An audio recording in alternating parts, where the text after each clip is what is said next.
call to order this informational meeting of the Sioux Falls City Council. Checking with the clerk. We're having technical difficulties. I'm not seeing it on the TV. Am I still ready to roll? My understanding is the meeting will be visible on channel 16, yes, but not on Sire. Okay, but what I see is CityLink, channel 16. I see the same thing. All right, and there we go. Maybe, no? Technical difficulties, bear with us. I'm going to go ahead and start the meeting, call the meeting to order. This is Tuesday, December 11th, the informational meeting of the Sioux Falls City Council. Welcome everyone who's here live at Carnegie Town Hall. Those of you watching on CityLink, but not necessarily on siouxfalls.org, not live.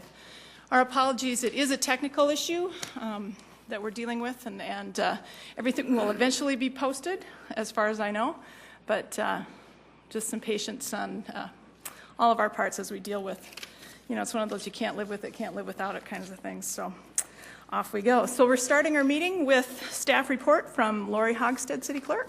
Welcome, Lori.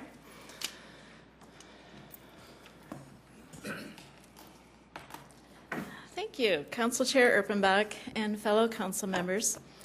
I'm going to give a report on the Snowgate Petition Drive. And as you see on the screen, and there are extra copies over on the table as well, these are the results of the petitions received. The petitions came in on Tuesday, November 27th, and we finished all of our verification process on Thursday, December 6th. So about 6 working days, we were able to get through over 8,000 signatures and 459 petitions. And just to explain the chart, we did receive in a total of 459 petitions. The total number of signatures on those petitions was 8,097. We began with a cursory check of all of the petitions.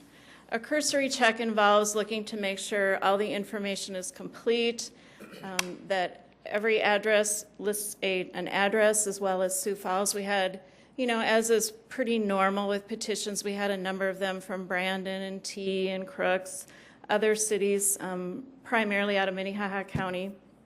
We also verify that the date is completed and that there's also signature and a printed name from each petitioner. And then we review the circulator signature as well as the notary.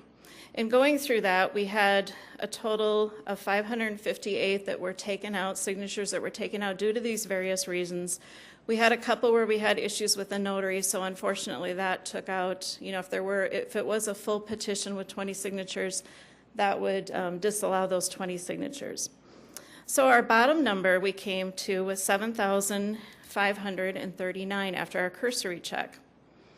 Our next step was to follow procedures set forth by the Secretary of State's office, and this is in the State Administrative Code.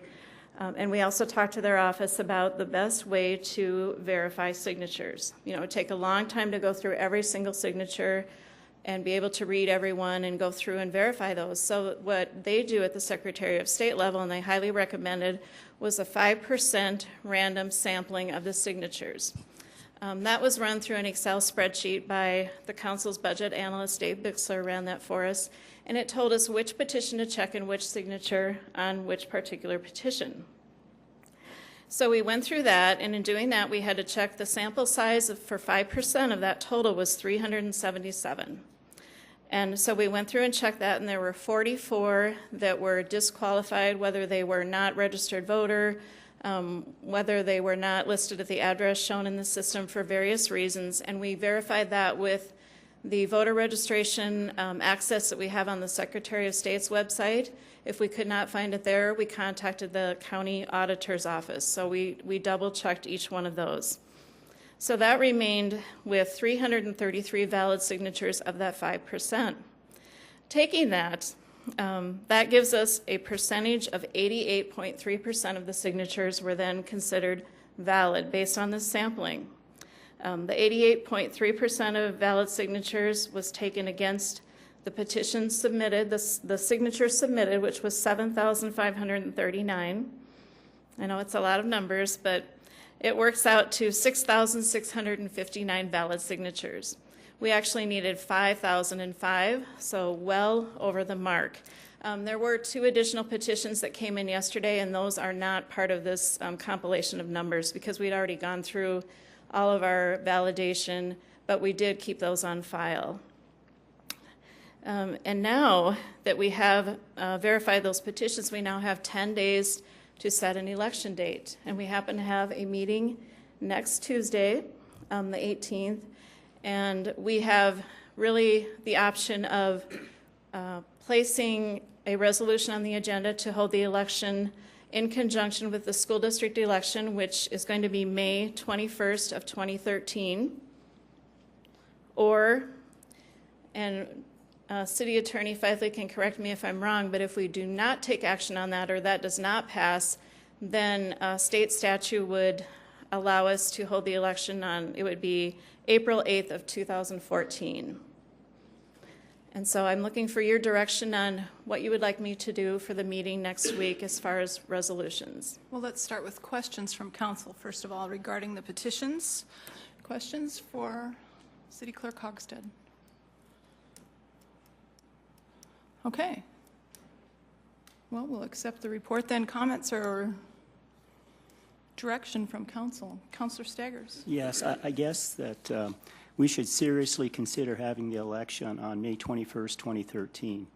And the primary reason for that is because in the petition it talks about having the snow gates in place by November 1st, 2013. Mm-hmm. So we have those 6,659 valid signatures by people who are anticipating having this done by November 1st, 2013. Okay. Other comments? Response to Councilor Staggers? Councilor Antoman. The administration had planned by the end of March presenting a full report on the snow gates. As we know, they had purchased additional snow gates to try this season. Hopefully we'll have snow, but hopefully we won't have snow, so we'll have to wait and see on that.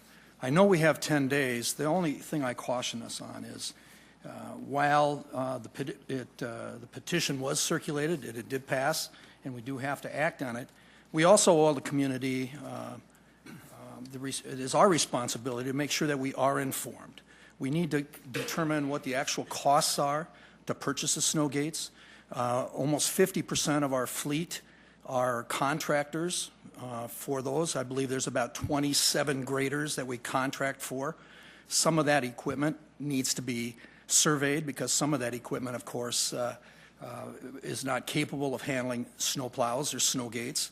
Also, the question is we need to negotiate with those folks for next year's budget. And it's also my understanding that we don't have any money set aside for it for next year's budget either, for the purchase of the snow gates or for the operational costs associated with it. I will tell you that my mom and dad and my grandfather and my grandmother told me forever on a conservative approach that you do need to weigh in, you do need to consider what those expenses are going to be and what the actual costs are. We were elected by the citizens of Sioux Falls to make the best decisions we possibly can with the information at hand. We don't have that information as far as what those costs on the snow gates are going to be, nor have we had an opportunity to do any negotiations with any of the contractors. There's a lot of unanswered questions. I'm fully in support of running an election on the snow gates, but we do need to make sure that we do our due diligence and that we have the appropriate information so that our citizens can make an informed decision. Not an emotional one, but an informed decision. So while it would be nice in 10 days, we're just not going to have that information within the 10 days that we're required by law to set that date. So I'm not in favor of a spring election. And in fact, I'm in favor of waiting until April of 2014. On top of that, you know, there's an election for city council that's going to be held that year too. What a great issue to have debates upon is the snow gates. Hang on, Councilor Staggers. Let me ask any other responses or questions before I go back to Councilor Staggers? All right, Councilor Staggers, go ahead. Yeah, it's December 11th today, and between December 11th and May 21st, 2013, we're going to have an opportunity to get a lot of information, coupled with the fact that the mayor said he was going to present a report in March. So the report in March of 2013, we'll have March to talk about that. We'll have April to talk about that. We'll have May to talk about that. We're going to have plenty of time to talk about snow gates before the May 21st, 2013 election. Okay. Other comments from council? Councilor Jameson. Yeah, just like that, I think we're probably making it a little more complicated than it is. It's my approach that they went out and collected the signatures. They filed the petitions. They've been counted. They've asked for an election in the spring of 13. I think we just give them the election. It's no big deal.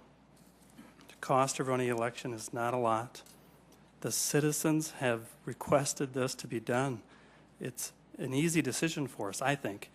We allow it to occur. The yes or no will determine the rest of the story. The request and the action at hand for us is when to call the election. They're requesting a spring election. I think if we deny that, it's not a very good reception to what the public is asking. That's my take. Okay. Other comments? Councilor Aguilar. I guess, Councilor Jameson, that I don't look at it that we're denying something. I think that we're looking at it by what state law allows.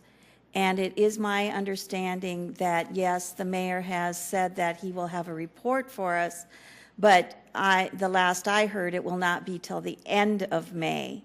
And so that would give us April to really take a look at. There's no money in the 2013 budget for any additional equipment or the like.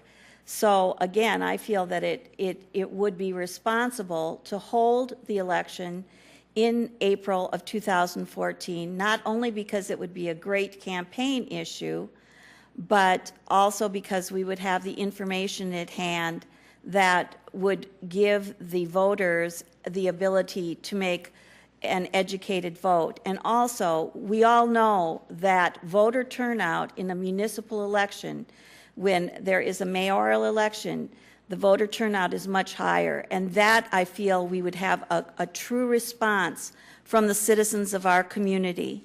And I think it would give direction to the council also, if it did pass, as far as the dollars that are needed in order to institute snow gates appropriately. I'm going to just pause us for 1 second because Lori's standing here waiting for a response. First of all, I'm going to thank you for your report. I didn't realize what you went through to get it to the point where we knew how many signatures we have, so thank you very much for doing that. Sure. I will get response from council in terms of what you're to do next, but Okay. Thank you for your report. Continuing this conversation among council, Councilor Jameson. Yes, and to be fair with Lori, I think it's probably obvious that we want two resolutions, and the council will have to decide between the two of them, and maybe, perhaps before that meeting, we'll settle on one amongst ourselves. But I would say it'd be a good idea to have both of them ready to answer her question. If I might step in just for a minute, City Attorney Fifley, talk to us about if there were one resolution that said we want an election on XYZ day, and that goes down, we vote no on it. Do we have to do anything else? Does the council have to take action in order for this to have an election? If you're going to call a special election for May 21 of 2013, you would need a resolution to do that. And like Lori, the clerk just said, it would have to be within the next 10 days. Otherwise, to have an election in April of 14, you would not need a resolution by next week for that. The statute clearly says that it shall be submitted at either the next general election or the next annual or semi-annual municipal election, whichever's earlier. So by statute, it automatically would be April 14 unless you act specially to make it sooner. Okay, so my understanding then, just for clarification, is we only need one resolution. I'm going to trust that there are members of council that will work with clerk staff to make that happen. Then, that being said, that will all happen next week at our Tuesday meeting. Are there other comments from council members as we think about this? Councilor Staggers, then Councilor Entenmann. Yeah, I think it's also important to keep in mind that while the citizens that signed these petitions believe that this was going to take place before November 1st, 2013, we also want to make sure that we don't have to go through another winter 2013-2014 winter without the use of snow gates. And so that makes it even more important for us to have this election May 21st, 2013. And also, this is the first time I've heard about the mayor changing the time frame when he was going to give the report. And so I would encourage the mayor to actually give the report in March, as he originally mentioned. If I might, I think Councilor Aguilar misspoke. She said May. It's the end of March. Oh, I see. Okay. Sorry about that. Starts with an M. That was close. Thank you. Okay, other comments? Councilor Entman. I have asked Galen Huber to be here to hear some of the comments that are being made by the council, and also Scott Rust. Those two folks are instrumental in, of course, Galen with the streets and Scott into acquisition of the equipment and signing of the contracts and stuff that we have. So next week we should have some information from them, a few more specifics as far as anticipated costs and timelines and things like that. Again, I keep coming back to the fact that we need to make an informed decision, and we do not have. It's an emotional decision, and we do not have the information in which I feel comfortable in making any decision here. So while I can appreciate what Councilor Staggers and Jamison would like that election in May, I'm just not prepared to do it, and I think that we would be better served by just having it on the general ballot in April of 14. But that's my own opinion again. Okay. Other comments from council? Hearing nothing from this side, we're okay?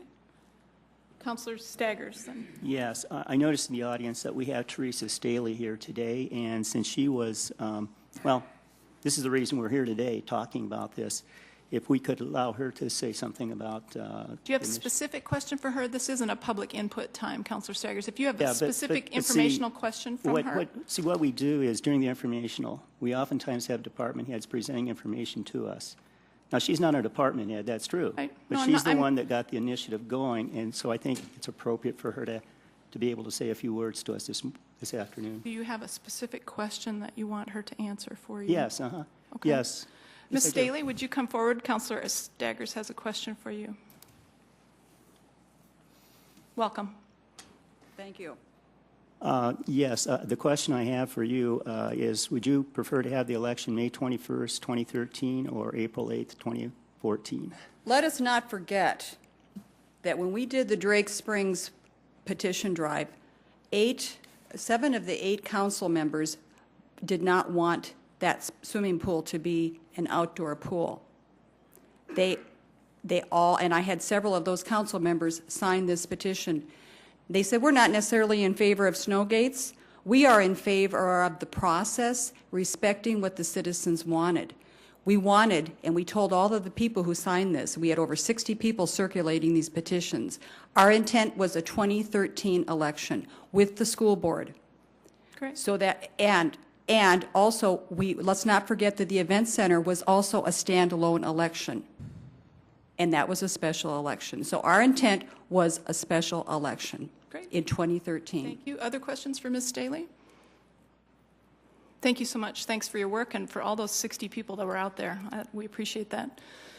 That is how democracy works. Other questions? Councilor Anderson, or comments? I got a question for Galen Huber that he might be able to answer today. Galen, would you come forward, please? Welcome. Thank you, Galen. Remind us your position, please. Galen Huber, Street Fleet Manager. Thank you. Thank you. Galen, on a normal winter, how many pieces of equipment that we could attach snow gates to do we use? You can only put snow gates on motor graders. Correct. The city owns 5.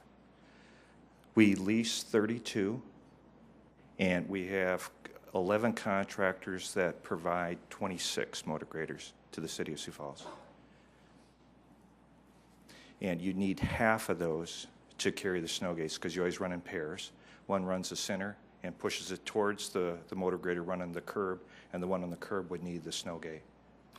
Okay, when you say we lease, we're leasing from the contractors? We let bids, Scott Russ let bids to vendors that they can bid on, John Deere, Caterpillar, Volvo, those types of places. We lease those through. It's a 5-year lease, and every year we lease these 32 motor graders from them We get them October 15th, and we take them back on April 15th. So it's a 6-month period, basically, that we have them for.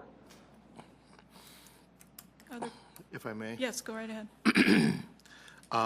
Has there been any discussions with these contractors and the leasing companies about snow gates and the things that it's going to take to attach snow gates to their equipment? Scott Rust has talked to some of the contractors. Each year what we do is we go through and have a sign-up to see if all the contractors are willing to push snow for the City of Sioux Falls. And he has had some contact, and I would offer that Scott would come up. I have not had any conversations with contractors, nor have had any conversations with Caterpillar or John Deere, who we lease the motor graders from right now, about whether or not they would be willing to have snow gates attached to their pieces of equipment. So, but Scott, I believe in talking with some of them, have talked to those people. Okay, thank you. Specific question for Scott, then Councilor Anderson. It would be the same question of the discussions that you've had with the contractors or the leasing companies about the nuts and bolts of attaching snow gates and the costs that we're going to acquire. Sure. I did talk with the dealers, and the dealers did commit, saying of the two dealers we deal with today, both RDO and Butler Machinery, did commit to allowing us to weld brackets on the backside of the mold boards and attach snow gates to their machines.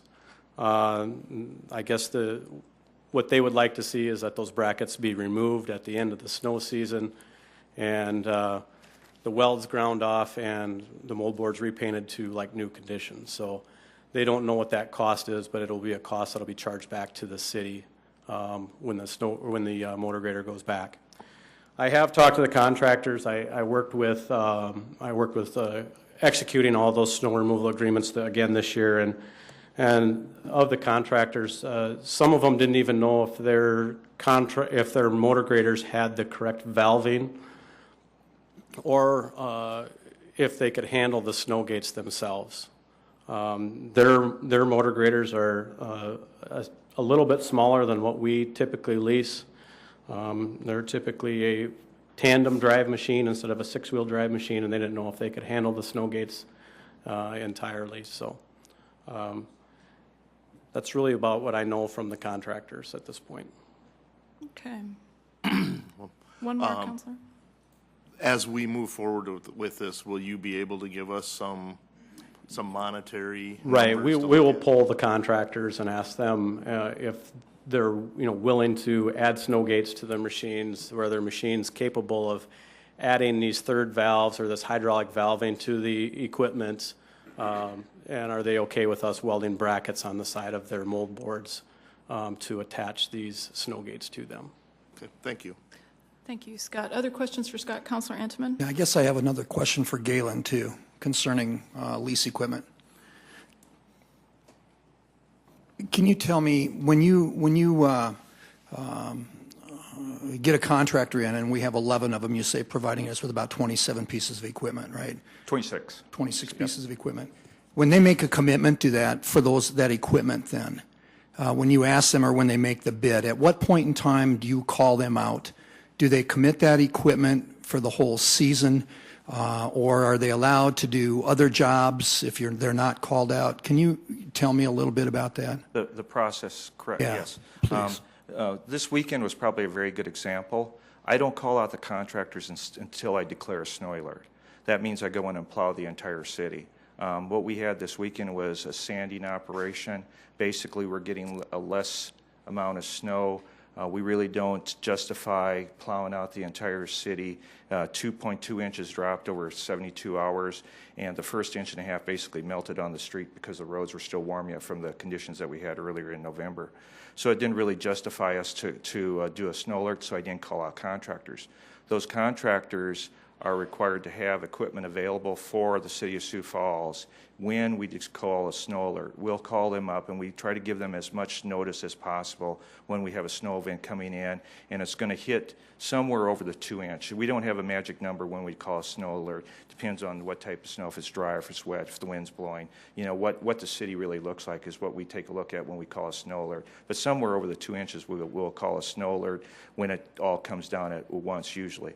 Then we'll call them up and we'll give them as much notice as we can, and we say, we want you to report to your areas. We have a meeting with them in October, and basically they know each of the areas of Sioux Falls where they report to. We tell them, report to your areas and start plowing. Usually we start on the emergency routes first to make sure that they're clear, and then we have them go into the residential areas within that area. This was a good example here. We didn't call them in. Their motor graders sat there. We actually had 2 contractors that this year decided not to provide motor graders for us because they found that it was they found a better value in the private sector than with the City of Sioux Falls. They probably were out plowing out a private parking lot this weekend versus sitting with their equipment waiting for me to call them, which I didn't do. So that's how we operate with the contractors. They provide us with the equipment. They sign up this equipment. These 26 motor graders are signed up by these 11 contractors, and when we call them, they provide them to us. Great. Councilor Intiman? Can you tell me also a little bit, can any truck driver get in a grader and drive? For example, on the 32 that we lease, and for basically a half a season, for the snow season you have them, do you have the full-time staff to man those graders, or how do you get the folks, or who is it that we have manning our graders, and what kind of teaching do they need? On the 37 motor graders that the city has, the 5 that we own and the 32 that we lease, those are all run by city employees, be it a full-time employee or a temporary employee. I'll tell you right now that most of my motor grader operators are full-time employees. A lot of people are intimidated by the size of a motor grader, and when you have traffic in right beside you, this big piece of equipment can be kind of intimidating to steer and drive out there, so they don't like to do it. And the new technology now, with especially with Caterpillar, is that they don't have a steering wheel. It's always just joysticks. I'll tell you that the younger kids can operate motor graders a lot better than my older employees can, just because they're used to those joysticks a little bit. But we put on a motor grader training every year. We have a snow school every fall, and anybody that runs motor graders, we put through a training and basically have them go out there and operate these so they get used to running those motor graders out there. But it's always city employees, and the vast majority of those are full-time employees with the City of Sioux Falls. There are some seasonal employees that we do that do a great job of running our motor graders. Thanks. Okay, as much as I'd love to geek out on snow removal, and we love listening to you, Galen, I'm going to have Councilor Jameson ask the closing question, and we'll move on. That's more of a comment if I Okay, could. go ahead. I think this is a perfect example of all the education and questions we can ask and learn about this process amongst ourselves prior to March, when the mayor gives his blessing or condemnation of the process, however he decides. We've got all kinds of time to decide that. We've lost focus of the task at hand, that it's determining an election date and reasons and why we should or shouldn't. Determining the outcome, yes or no, is past us. It's past us. We had a chance and we passed. That is up to the public to decide now. Our only focus is to set an election date. If we want to spend a lot of time determining and educating the public and traveling all over the city giving seminars, we can do that. Our task is to set an election date. I think we've got that at hand. We've got a busy agenda for the rest of the day. I think we need to move on. Good. Thank you, Councilor Jameson. Thank you, Galen and Scott and everybody who was helping us out. Again, I trust that council members will work with city clerk staff and with Jim David, our legislative operations manager, to make whatever resolutions you would like to make those happen for next week. I just wanted to read a press release for you, just again reminding you, I said this at the beginning of the meeting, that we are experiencing a failure with our audio-visual component at Carnegie Town Hall. As a result, web streaming may not be available for today's meetings. You may watch the meetings live on CityLink Cable TV, and they will be posted later as video. With that, moving on with staff report, Jim David, Legislative Operations Manager. Welcome, Jim. Good afternoon, City Council. Just quickly, the annual legislative meeting of the Breakfast Club is scheduled for next week at 7:30 a.m. at Leonardo's Cafe. Everyone is invited. And following that event, we will be providing council transportation to the Arrows Data Center for Public Officials Forum. So if you're interested in either of those events, specifically the Arrows event, please let me know and we can get an accurate count for transportation. Happy to entertain any questions. Great. Any questions for Jim? Shoot him an email, give him a call. That is next Wednesday morning. Yep, next Wednesday morning. Thank you. All right, moving on. We're going to have a report from Land Use Committee. I have someone here in place of Councilor Rolfing. Councilor Karski, please. We had 2 agenda items last night. Our date for the meeting was November 20th. For the Land Use Committee, we talked about our arterial street expansion funding. This is an ongoing conversation we have. Most of you recall the 0.08 cent tax that was approved several years ago, and also the platting fees that were part of that process. Where's the money going? How's it being spent? Is it used for expansion? Is it used for new, et cetera? Ongoing conversation. It'll be back at our January meeting, since we're not having a December meeting for land use. And then the other topic item was updates to the engineering design standards. Chad Evie with the city engineer spoke on this. This is subject matter that went through the Infrastructure Review Advisory Board. It was approved by them. Just some changes regarding water mains and storm water collection. That'll be. It was moved to bring it before the full council, so the full council get a look at it. And I'm not too sure of the date that'll be coming up, but it'll be at a meeting soon. I think it's tonight, That was Councilor it. Karski. It is tonight, Councilor Karski. It's item 15 on tonight's. Thank you. Great. Thank you for your report. Questions for Councilor Karski regarding the Land Use Committee? Good, thank you. We're going to move into City Council open discussion. The chair is going to take a point of privilege on behalf of the chair and ask Darren Smith to come forward. There have been questions, and council specifically has questions about our conversations and questions we have with the school district regarding those core schools that are being consolidated and or whatever's happening. Give us just a brief update on that, please. Yes, very brief. I know you have a full agenda here today. Darren Smith, Director of Community Development for the city. I think most, if not all of you, are familiar with the school district and the school board's recent decision to move forward with a consolidation plan, which will, as Councilor Erpenbach said, close 2 elementary schools in core neighborhoods in Sioux Falls, and then it will also involve the construction of a new school on the Mark Twain site, and also, I believe, a few other components as well with Robert Frost in terms of adding on to that school. What I did want to make you aware of today is that Mike Cooper and I did meet with Dr. Holman and a small number of other school officials last week at their request to discuss the Longfellow Elementary facility and property in particular. And at that time, they did make it clear to us that they would like to offer that property to the city. And so we had a brief discussion about what the city's interest in that might be and some other possibilities for the site. But it was a brief meeting. And I think we feel our next steps really are to discuss this internally first. I plan next week to meet with, to have a discussion with each of the 12 city departments and department heads, along with Mike, and start getting our arms around, are there any potential city government uses for this property? So that would really be the first step before we even talk about what other potential uses there could be for others out there, public, private, or otherwise. First and foremost, we'll be focused on does city government have a specific purpose for this building, and then what does that all involve? And I think once we have a better idea of that, then we just continue to move forward with whatever process that would involve. Thank you, Darren. Pretty nebulous conversation yet, but Yes. are there generic questions that council might have? Councilor Staggers? Yeah, Darren, you know, the city council is supposed to make policy. Yeah. And it looks like we're out of the loop on this. Is there any way you can have some council members also engaged in your discussions with these other department heads or whatever? Well, I think certainly at the appropriate time we will.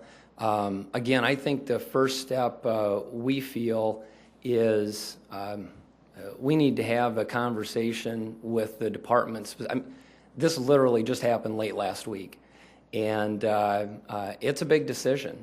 Whether this property, we purchase it for $1 or it's transferred to us or we decide not to. It's obviously a big decision. It's not one we would take lightly. I think there'd be several steps involved in the process. This certainly would include the city council. First and foremost, I think our first step is really to decide, do we have any legitimate uses for this property? Yeah, I guess my concern is that in the past, when the city has received free property or, you know, a real low price for property, we end up spending millions. Yeah. And so that's a concern that I have. Absolutely. Because this can't really be made into a park because we have McKinnon Park just a block or so away. And so that's my primary concern. We're going to spend a lot of money for free land. Well, you rest assured, we're also familiar with any history we have here and certainly cognizant of all those things you just said. And again, it's very preliminary. I know the school district and would like to move forward, and I know those core neighborhoods want to know what's going to happen with those facilities and those properties. And so we want to respect that. At the same time, it is a big decision, and we just want to take one step at a time. And we'll move quickly by starting next week, you know, having these discussions with each of the departments, really have a good, thorough discussion and analysis and so forth, and then at the appropriate time, again, just continue to take steps. And certainly it would involve the city council at some point. Then if I could just speak just for a minute about it. Darren and I have been in conversation quite deeply about this since all three of the schools are in the Central District, which is what I represent. If I can just step away from being chair for a minute, I asked Darren to be involved with those meetings, and of course the mayor asked him to be involved with that as well. And I think that the piece that's most important to us to understand is that the mayor and his staff are the administrators of the things that happen in city government, that regardless of what policy city council sets, that we cannot set that policy in a vacuum, that we have to be ready to, if we're going to decide that that's our policy, we're going to buy this for $1 or for $100 or whatever, that we have to decide that that policy is going to work administratively. Yeah. And we're at the very, very basic level of this conversation. And that was the most important thing to me. That's why I asked Darren to be here. Said it's been in the newspaper. We're all very aware of it. And that we wanted to hear what the administration is doing to begin that conversation. Councilor Anderson. And I totally agree with the process that we're going through. And it's nice that we have these two schools that are hot button. But a year ago, too, we also brought another school that is being abandoned or left, and that's the Joe Foss School. And I hope that is part of the discussion as we take a look at this, as the school district leaves our central core of the city, moving out to the outer edges, what is going to happen with all of those properties? And I hope that we can add that building to that discussion, because there's still a lot of people in the Whittier neighborhood that are wondering what's going to happen with that building. Yeah. Okay. Councilor Aguilar. I just have a question. Could you clarify again, did the school district come to us with the offer for selling it for $1? Yes, essentially. Dr. Holman invited Mike Cooper and myself over last week to discuss the possibility of the future of each of those schools, as well as we had been in contact about Mark Twain and what's going to be happening there. And at that meeting, so I want to make that clear, we really focused primarily on Longfellow. Again, it was a fairly brief meeting, but with Jefferson, the school district first and foremost is going to look at their own needs. And I think it's fair to say they feel like there's a possibility, if not a likelihood, that the school district may retain Jefferson for its own purpose, but they don't know that yet. And then, of course, Mark Twain is a whole different issue where they'll be building a new school and raising the old one at the same time. So the focus is really on Longfellow. The school district, I think it's fair to say, and speaking for them, the school district has determined that they have no future plans or use of any kind for Longfellow. And they felt like they've had other interested parties approach them. But first and foremost, before they went down that path, which is a somewhat unfamiliar one for them, they wanted to reach out to the city and make it available to us or see if we had a need for it. Go ahead. I guess that I don't think it's that unfamiliar because of the Joe Foss situation. I know that there were a number of counselors that did visit the site, and there were conversations. So I agree with Counselor Anderson that that needs to be part of the discussion also. And I would, you know, the amount that they were asking for Joe Foss was much more, and maybe it's because of the location. I'm not sure, but I would hope that that would be part of the conversation. I think it's certainly one that we can have a broader conversation.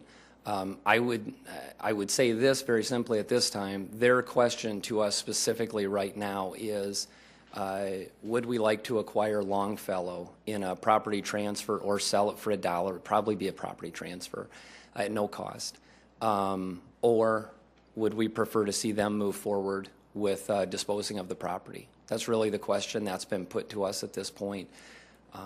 At the same time, you know, I think we made it clear, and the school district knows this, that whatever happens going forward with this property and others, it needs to be a team approach, and it needs to be done in partnership, and they understand that, we understand that. But that really is a question that's been put to us at this time for a decision by the school district, is if we would accept their offer to transfer ownership of Longfellow to us. Good. Thank you. Darren, I appreciate you coming in at the request of Council Chair. Yep. So You bet. I know that you will keep us posted on this interesting little adventure. Yes, thank you. Other items for council open discussion. Councilor Jameson. Yesterday, we had an audit committee meeting. I thought I would just add an update if I could. Please. The place was packed a lot like it is now for the audit committee. There's about 3 people in the audience at our audit committee meetings. We appreciate that. But I just wanted to update, we had several items that audits that were done. One was for the light and power. One was for Ryan, the Ryan White grant. One was on the fraud risk assessment plan that we have. I just wanted to make a highlight note, if I could, to the council that Rich will give us an update in January on these audit reports. But there's one in particular that I think you should take closer attention to. Is on the light and power audit. Public Works has been making corrections this year to fix maybe a glitch in accounting, so to speak, on how they manage some of the expenses. And they've been working through that. Audit came through and found it as well, and they've been working on a plan to mitigate that problem. But I just want the rest of the council to take the time to read that audit report because it's important. That's all I have. Good. Thank you, Councilor Jameson. Other items for council open discussion? Seeing none, I'm going to move us ahead into presentations. We'll start with Shape Places Zoning Ordinance. Sam Trebelcock. Welcome, Sam.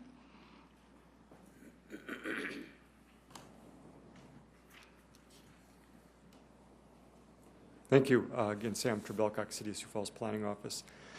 It's the first time we had a whole council together to take a look at what we've put together on a comprehensive update to the zoning ordinance. So I'm going to spend a brief amount of time, as brief as I can, on something that's fairly lengthy, as you know. But I wanted to spend most of the time giving you a chance to ask some questions if you had any, as you take you through the process that we've been through and some of the things that we're really trying to target. First of all, just kind of starting with our public involvement plan and kind of where we're at with that, within that plan now. In August, we brought forward a study group, and it kind of was a formation of 4 different study groups, zoning ordinance study groups that we had on parking, signage, zoning districts, and landscape. We brought them all together and we said, okay, you guys were all working on this a year ago. Now we're bringing it all together. We'd like you to review it. We'd like you to talk to you about, how we move forward through this process. In September then, with that introduction, we rolled out the full draft of the ordinance, got it up on the website, brought it forward to City Council Land Use Committee. Planning Commission Informationals had an open house on it. Of course, it was up on the web for review since that time, and I think it was actually late September. In October, November, then, we started to roll out the draft zoning map. We need to make changes to the zoning map as we made changes to the zoning districts as part of this process. So that necessitated changes to the zoning map. We put that up on the website, spent a lot of time detailing, what's exactly changed. I'll show you an example of one in a few minutes, what it looks like, kind of a close-up of the zoning map. And we went to an open house with that. We put it up again on the web. We went through the study group with that, City Council Land Use Committee. Again, reviewed what we have, let everybody know that it's out there, and we've been getting comments on the ordinance and, of course, on that zoning map for really the past couple months now. Now we're at the point where we're starting to take a step back and look at those comments, start to find out what changes do we need to make based upon those comments, and then, of course, come forward to you and see what kind of comments you're hearing out there about it, what questions you have about it, and then what we'd like to do is move forward into the formal public process after everybody feels comfortable moving forward into early next year. So when can we move forward? We've asked that to our study group. The goal really of the study group is to reach a consensus that adequate opportunity for comment has been provided and that the group believes the process has been fair. So we're not going to believe that everybody's going to agree on absolutely every single issue, but we want to make sure everybody feels like they've had a good opportunity to be heard and it's been fair. And of course, we ask that same question to council then too, when you feel the study group is going to provide a recommendation, Planning Commission, and then of course council. Now I kind of want to take a little step back because we need to link this in with our comprehensive plan that shapes Sioux Falls. That was adopted, and if you can see that in red there, it was adopted December 7th of 2009 by the council. We had a lot of public involvement opportunities. Every single little item here, line there that you see in the two columns was a public involvement opportunity. We went through a visual listening survey to ask the public what they thought was important as part of the development of Sioux Falls, what it should look like. Then we also went through the full document review and adoption process, a review process there, went through every chapter. But the important thing is that what's in the comprehensive plan, we've tried very hard to move forward into the zoning ordinance. So those recommendations that you heard through all these different public opportunities, we've moved forward then into the actual zoning ordinance. Then we went for study groups, as I mentioned earlier. There was 4 of them. In some cases, there was even a few others too that we had. Things like public notification and things like that. These are all the opportunities or meetings that we had for those study groups. So we've had many opportunities when we detailed and looked at signage or landscaping or zoning districts. All those different meetings, we really kind of fleshed out what was needed in that zoning ordinance for those items. So after that we got done with that, then we started looking at putting it all together and putting it into ordinance format. Then this year, we've spent a lot of time, again, these are the public opportunities that we've had, involvement opportunities that we've had meetings. Some of them I've already mentioned. But you mentioned the things on the right. We continue to look forward to other opportunities to get out to the public and talk to people. If you know of anybody that would be interested in hearing what we're doing in the zoning ordinance, whatever group it might be, could be a civic organization or could be a neighborhood organization, we're more than happy to do that. Some of the community meetings that we've had already, like I mentioned, one on October 9th and one on November 14th. We had really nicely attended meeting that the Chamber of Commerce put on right before that November 14th meeting where we had 50, 60 people from the business community. A lot of good questions, a lot of good discussion that came of that. So we continue to move forward with these opportunities and would love to do that all the way up in the time that we adopt it. So again, what is Shaped Places? What are the things that we're trying to do? Again, it's been since 1983 that we've had a comprehensive update of the zoning ordinance, so you don't do this every day. This is something that we've spent a lot of time on because we think it's important because of how long it's been. But the things that we're trying to do, more development options, consistent and predictable regulations, new or innovative site planning options, and as much as we can, a more user-friendly format for something that is pretty complex. We think that's important to get that information out to the public the best way that we can. Again, on more development options, what are we trying to do? What kinds of things are we talking about? Development trends have changed since the 80s, so we know we need to be looking at doing other things. There's other things that are going on, and developers saying, hey, why can't we do it in Sioux Falls? Things like density options. Why can't we do housing at higher density? We brought that option forward. We're not looking at taking away the other options, the suburban style homes, if they still want it, but the option would be something that we would start to bring forward to Sioux Falls. Mixed use districts, looking at that option where you are doing commercial, office, and residential all within the same area. One thing that we see quite a bit back in the 80s, 70s, 60s, everything was separating land uses. Now we're hearing more about integrating land uses, and we're trying to do that more here with this zoning ordinance. That's what Shaped Places is a good deal about. One option, for instance, is accessory dwelling units. That's an option we're bringing forward, especially to the areas like Granny Flats. That's something you don't see much in Sioux Falls now. That's something that would be an option here. Or residential compatible self-storage. Doing that in other areas, like in office areas, as long as it meets some standards. Consistent and predictable regulations. We've tried to really make the regulations much more consistent and predictable for the development community and for citizens. Less open-ended regulations, less overlay districts from 9 to 1, and less conditional uses. There's still going to be conditional uses. We say we're going from 83 to 8, but there's a lot of uses out there that are called permitted special uses that in a lot of cases will, if they can't meet the regulations, would become conditional. So in some respect, there's could be more than that in some cases. But we're looking at clear and objective standards, something that when a developer comes in, they kind of know what the rules of the game are.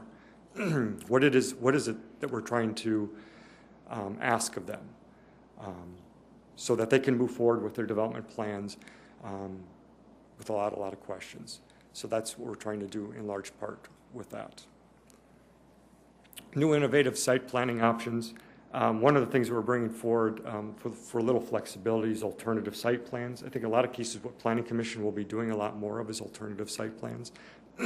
So they would be allowing different methods to do with things like buffer yards. That's one thing that we're doing different. We're bringing in buffer yards as an option to, instead of conditional uses now, we're saying, hey, here's what the buffer yard is going to be between a commercial and a residential property structures, and here's what the standard will be. Well, if they can do it differently in a different way, maybe make it work a little differently with a nice wall or something else that makes sense to the neighbors, then they can bring that forward with an alternative site plan. The same thing with parking. If they can make parking work a little differently, in some cases it's difficult to pigeonhole parking. Each business is a little differently. If they can bring a plan and it says, hey, parking can work this way, and we can do it at a less, with less parking, we would look at that. Same thing with signage and landscaping, if they can do that differently. We're also bringing in, instead of planned developments, we're bringing in planned unit developments. Right now we have 270 planned developments out there. Each one of them, when you look at the map, they're all gray. You don't know if they're residential, industrial, or commercial. Instead, we're going to conventionalize each one of those into their commercial pieces or their residential or industrial pieces so you can see them on the map. And instead, bring forward planned unit development districts that are very specific to what their uses are for, like mixed use or high-density residential or things like that.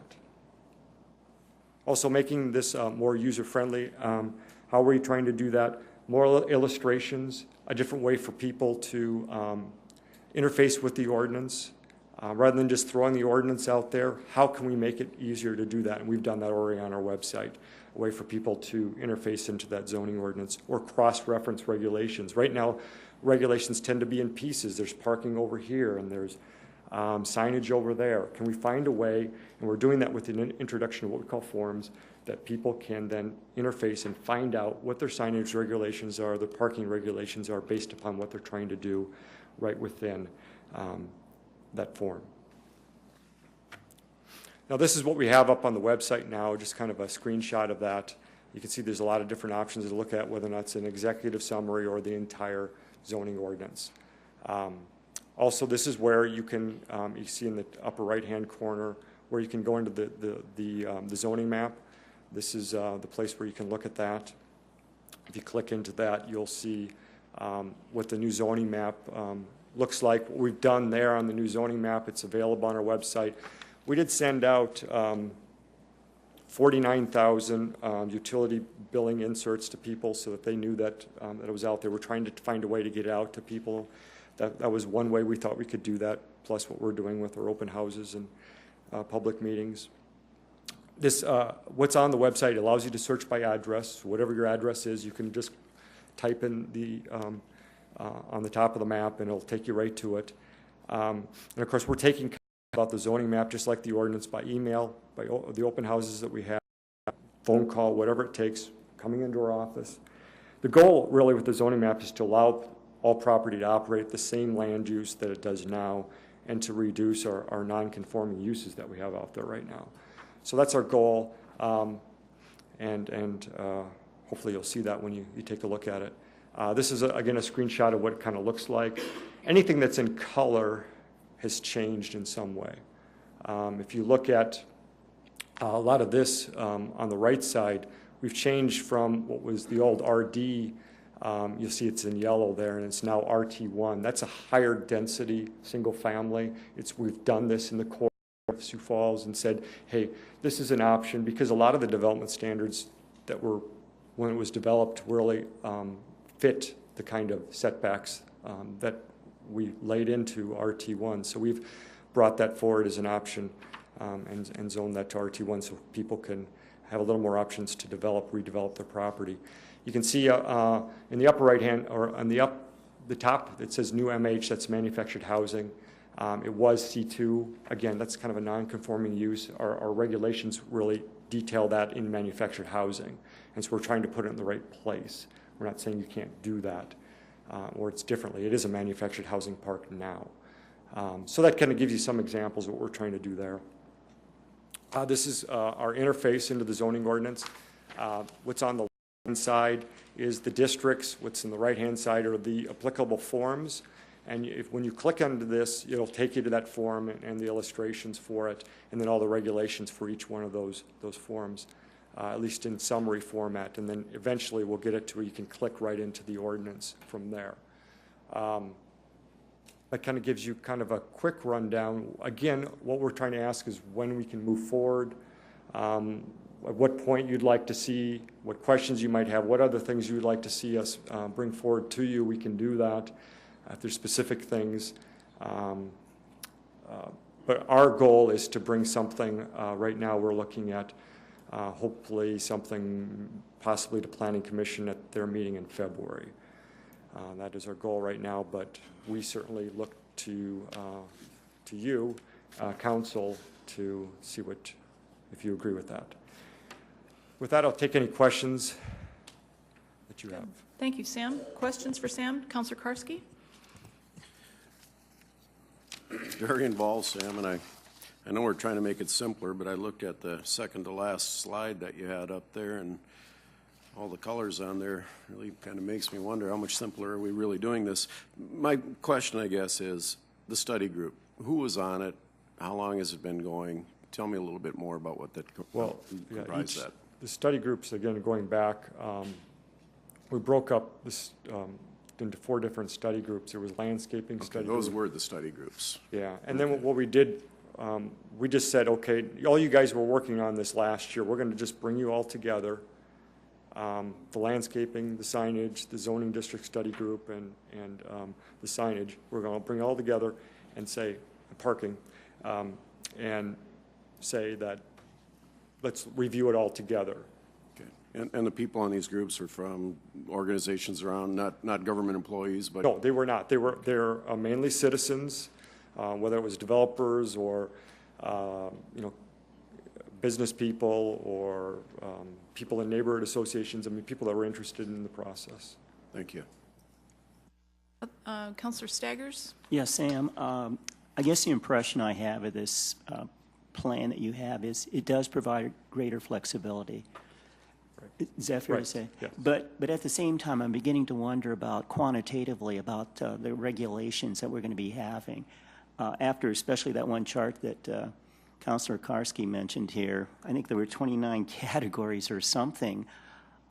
Are we going to have? We're going to have more flexibility, I do believe, but quantitatively, are we going to get stuck with more regulations, more controls? Well, again, I'm going to go back to, just for instance, we went from 9 overlay districts, which are special districts that are on top of your existing districts. We went from 9 to 1. So right there, we took off a number of regulations. We went from 270 PDs, and believe me, that's probably about 1,000 pages of regulations down to 0. So we're, I think, in a lot of ways, streamlining the process. I understand what people are taught, what you mentioned, Councilor Karski, on that, on that graph. But right now, I think if you ask people how you look at and what you know about the current zoning regulations, they would say, I have no idea where to start. What we're trying to do is at least give people a place to start. So quantitatively, you think we will have less regulation? Yeah, actually, we do have quantitatively less pages of regulations. Oh, okay. That's good. Yeah. Oh. Councilor Jameson? Sam, thank you. I think this has been a long journey, and it's a lot of work. I like the idea of trying to simplify it, and I'm glad that you're trying to tackle that. You asked about how to proceed, and I would say that the council has developers and departments who come to us with changes and things that are going to be coming, and they want to meet with us individually.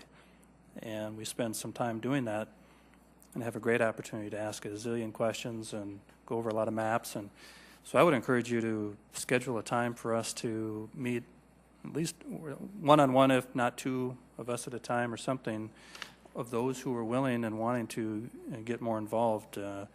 I think that's a way for it to get us engaged. And then I think your timeline is fair and appropriate. I wouldn't change that, but between now and then, reach out to us. And I've spent some time with Jeff already on this, but I'm sure I could learn more, and I would take advantage of that. So I would encourage that as a way to move forward. Good. Other questions or comments from council? I guess the thing that I would dovetail on that then is that idea that Sam wants to talk to any groups. And so I think, Rotary and Kiwanis and, all those sorts of women's groups, whoever, people that are interested in, city government, and people who are either developers or, you're planning to remodel or whatever, those kinds of things. I mean, that's one of the things that I've run into with neighborhood meetings is people are asking, especially in the core area, how does this affect them? And it does, as you told Councilor Staggers, it makes it easier to build homes or to remodel homes in the core area that really fit in, rather than having to be set back to 1980 standards or whatever. So lots of interesting stuff. Any other questions or comments for Sam? Councilor Aguilar. Sam, I guess that I would like to see this sooner rather than later, and I think that you've done a fantastic job as far as getting input, because one of the concerns that people that come to me as a council member have been are some of the decisions that are made by, say, the Board of Adjustment or whatever. Actually, I have a neighbor right now that has a garage problem, which when he asked me about it, I didn't think it was a problem. And so he was turned down. But, you know, the citizens are being impacted right now by some of the old zoning ordinances, and our boards are doing what they're supposed to do. So I would highly encourage that we move this process forward. Faster than Planning Commission in February? No, I'm just saying, you know, they really have. They've reached out, and they can continue through that period, but I'd like to see us move forward with it coming to us as a body. And Sam, if it goes to Planning Commission in February, we see it then in March, correct? I would think it would be that first meeting in March. That's kind of the timeline that you're on. Right. Okay. Again, I would encourage council, I think Councilor Jameson's right, if you have questions or concerns, get with Sam on that. I would also encourage citizens to be involved with siouxfalls.org. Lots of information online for this, and lots of folks that, you know, give Sam a call. He'll walk you through it, you know. With that, thank you very much. It's an amazing, huge document, and we look forward to seeing how it goes. Thank you. Thanks, Sam. Moving on to our next presentation, Railroad Relocation Project Update. Mark Cotter, Director of Public Works, and Josh Peterson, Principal Engineer. Welcome, gentlemen. Good afternoon, Council. Mark Cotter with the Office of Public Works, and Josh Peterson is our project manager on this project. Take a moment to bring up the presentation just to get started. The last update we provided you was back in September. And essentially, September was a month after we heard the original idea. And at that point in time, there wasn't a lot of details. We just had a general understanding of what this alternative would be. And the project team has worked diligently over the last recent months to really refine what those details are. Today, we've got some graphics to show you of what needs to be constructed, and ultimately also what the footprint of the land would be downtown. So this will get you up to speed, and we're working to have a public meeting at the end of January to invite the community and surrounding communities, and just to keep people current and stay on track with the environmental assessment. There's copies of this presentation at the door, along with one of the key documents that we've been working on, which is the operational plan. And so let's get started. Next slide. Okay, the three key documents that the team has been working on is the operations plan, the MOU, as we call it, the Memorandum of Understanding, and the environmental assessment document. So we use those acronyms pretty liberally. So as we go through this document, you'll hear those a number of times.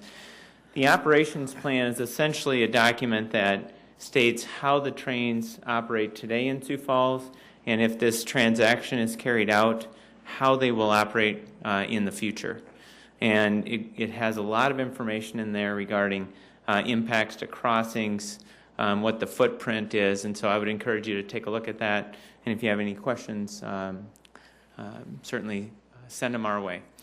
The MOU is the next document, and we've got some slides to communicate what that is. It is a non-binding document, but it really is the overall guidance document that if the land transfer is the preferred alternative, it lays out those key steps. And then last, the environmental assessment, which has been that underlying document through the entire process that vets out all the feasible alternatives, works you to a preferred alternative to move forward. Okay, let's get started. Just with the refinement of the details that we've learned since we updated you back in September, the yellow area is the ultimate footprint of the land that would be purchased with this alternative. The red lines are the tracks that would be removed. That's essentially a portion of the yard. There is a 50-foot buffer from the most east track or the most west track to establish the property line. That's that's been pointed out. The depot, as it exists today, would remain and would also remain in BNSF's operations. They would continue to office out of that. And then at the south end, where it says E&E connection, today the E&E has their connection to those red lines that are proposed to be removed, and that new red line just shows us making that connection over, just to make sure that they can maintain their operations.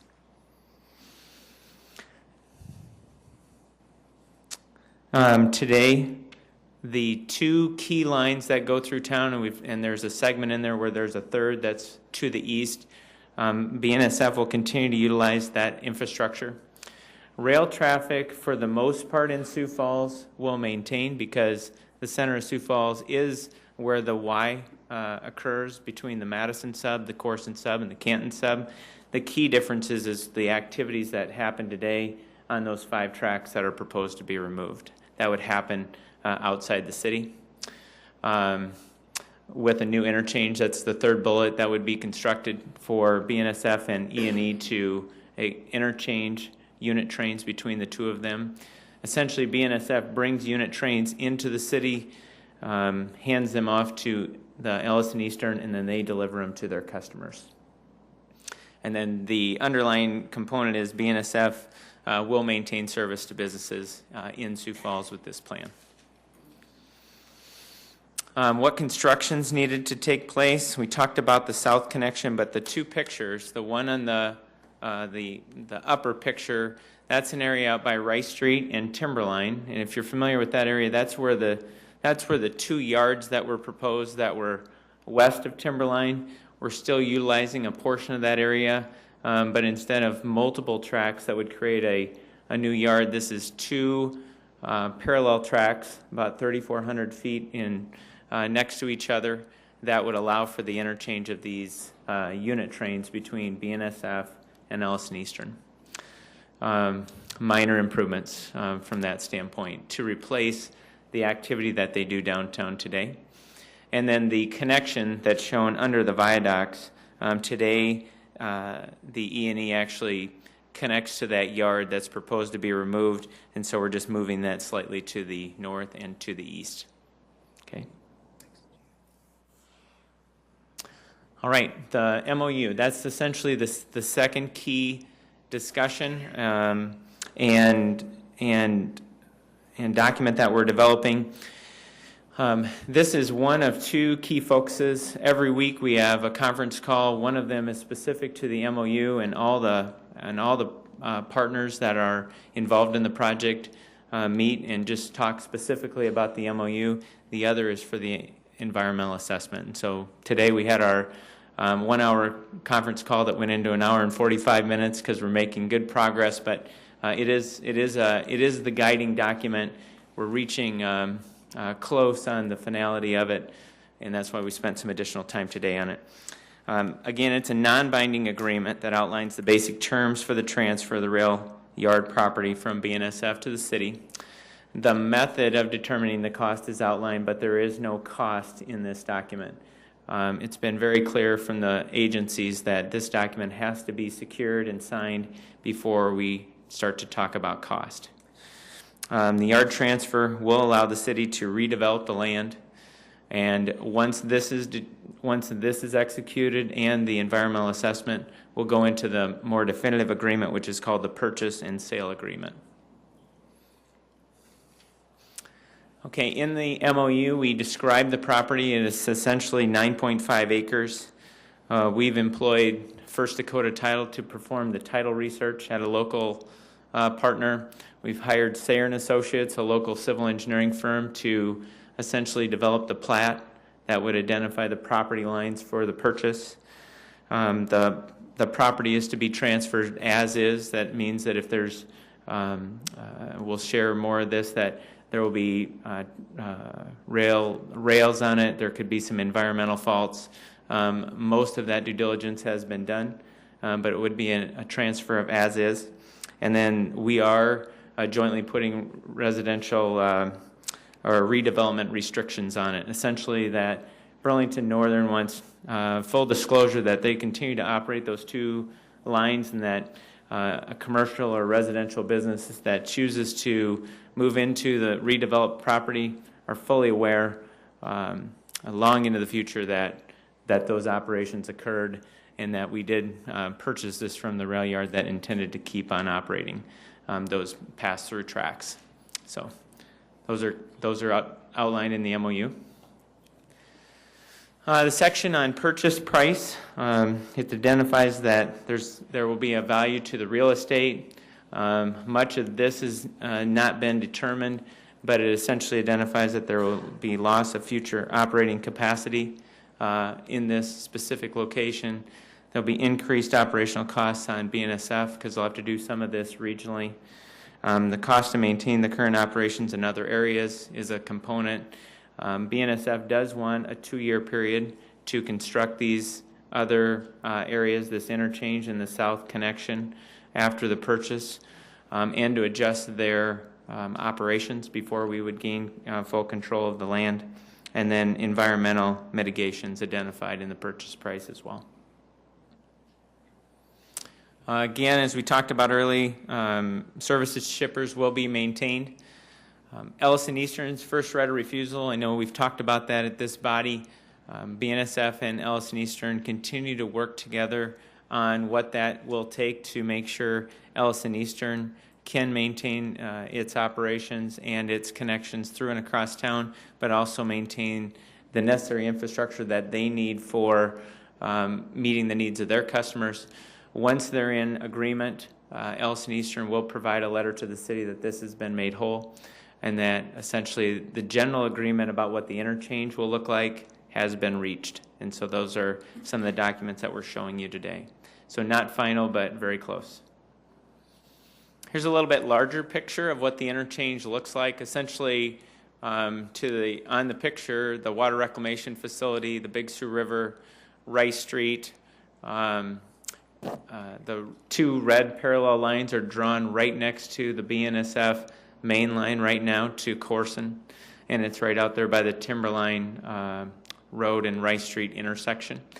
Again, this has been the area where we focused in the past for the large rail yard operations, and it's been greatly minimized to just accommodate the interchange. Essentially, about a 50-car unit train will be able to pull into this interchange from BNSF, and then they'll move on, and then Ellison Eastern will be able to come connect, and then pull that to their customer. That's essentially what an interchange is, very simply. Okay, there will be other project costs that are involved that do, for the most part, qualify with federal dollars, is that removal of rail lines. We know that at 6th Street, there'll be 4 railroad crossings removed, and pavement needs to be restored.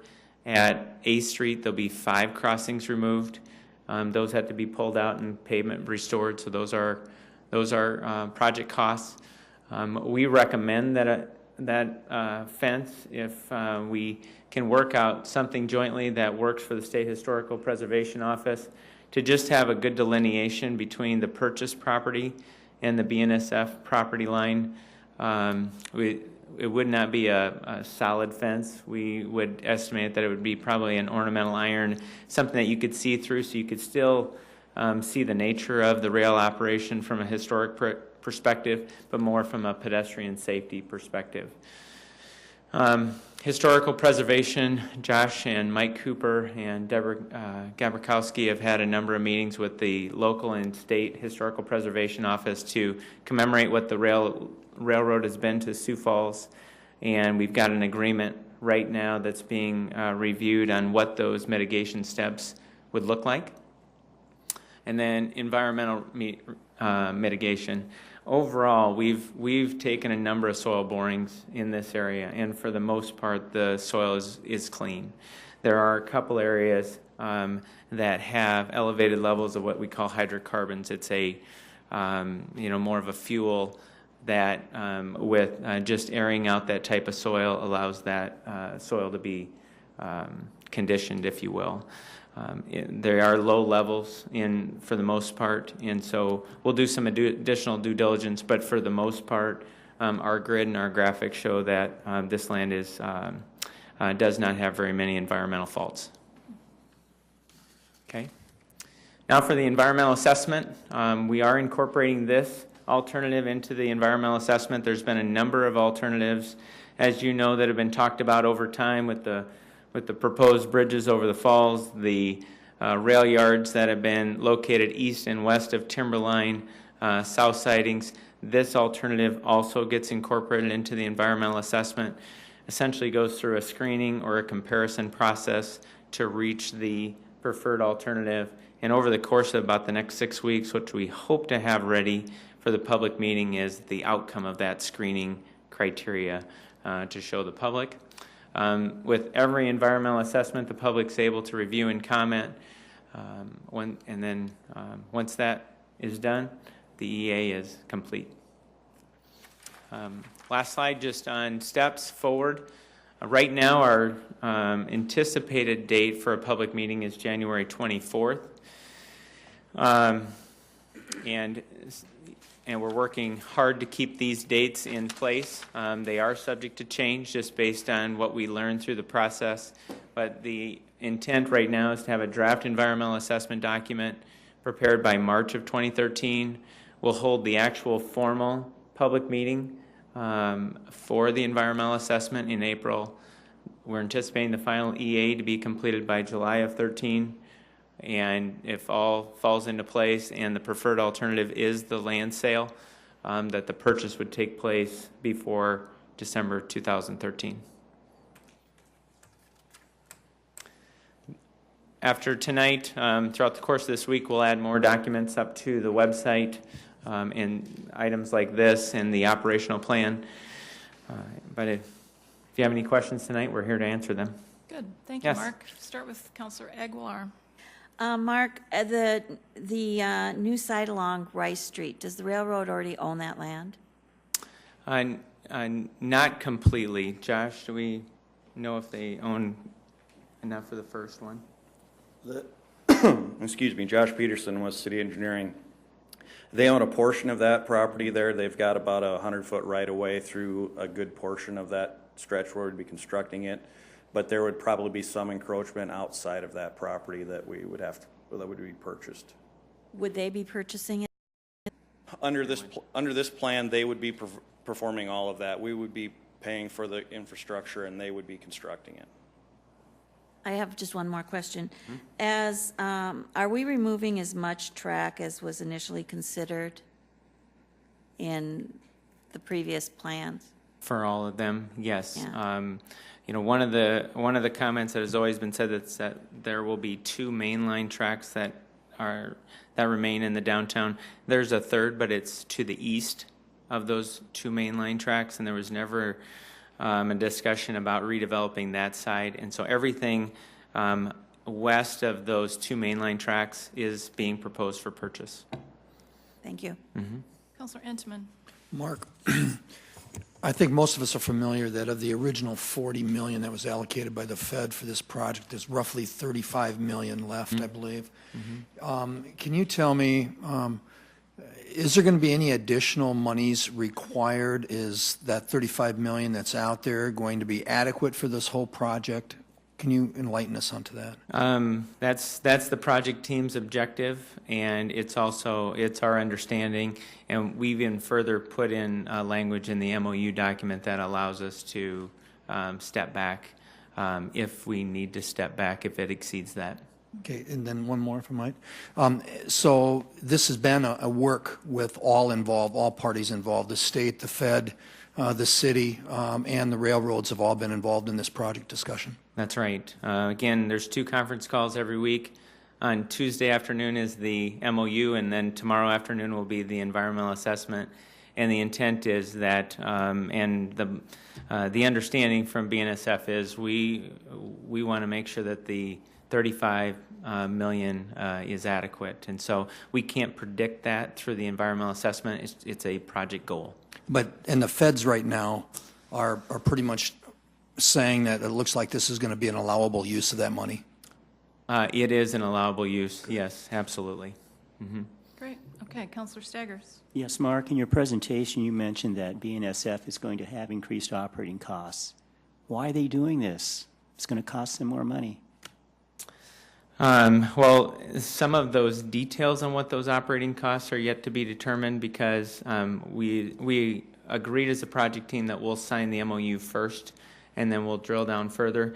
But essentially, they're also good corporate citizens. They have over 50 employees in Sioux Falls, and they want to see this go forward if possible. And so they're like any other private entity. They see the need, they see the benefits, and they also understand that there's increased operating costs. Also, I've heard in the past, and this is just kind of like a rumor, that the city would be involved in paying some of those increased operating costs. Has that been under discussion? As a part of the purchase, the lump sum, that is a component of it, because they have to be justly compensated. And you've mentioned we don't know any costs. We do we do have any not costs know on any that? costs. But we're putting that in there when we don't know costs. What's in the MOU is the method of calculating what that purchase cost is. And so there's a recognition that if you do something farther away from your home-based teams, for example, if they can run one crew downtown today and interchange trains, but now they have to run a crew out to this interchange, that's an increased cost. And so just because you don't have that ability to do it right there. So that's a microcosm of one additional cost that they'll see. Okay, thank you. Yeah. Councilor Karski. Mark, you indicated that in March of 2013, the draft environmental assessment will be ready. Is your plans to present that to the City Council? I'm sure there's going to be a lot of questions answered and probably a whole lot more created by that document. Is that the plan? Certainly is the plan. And I think now that we've learned more details, there'll be more steps that we'll learn every month, and so we would recommend that we would step up the frequency to giving you updates. Our intent, for example, on the MOU document is it is a non-binding agreement. The binding agreement will be the purchase and sale. We want to keep you abreast on what the MOU document is. Once I have it complete, I'll share it with you, distribute it. Then once we answer your questions, I'll have the mayor sign that document. The true document, the binding agreement, the purchase and sale will bring before you. Okay. Thank you. Councilor Jameson. Mark, is there any way I could get a copy of this that's not like, my eyes are getting terrible anyway, and maybe I should just wear glasses, but I just hate it. Any way we could get another version or email the PowerPoint so that we don't have to use them?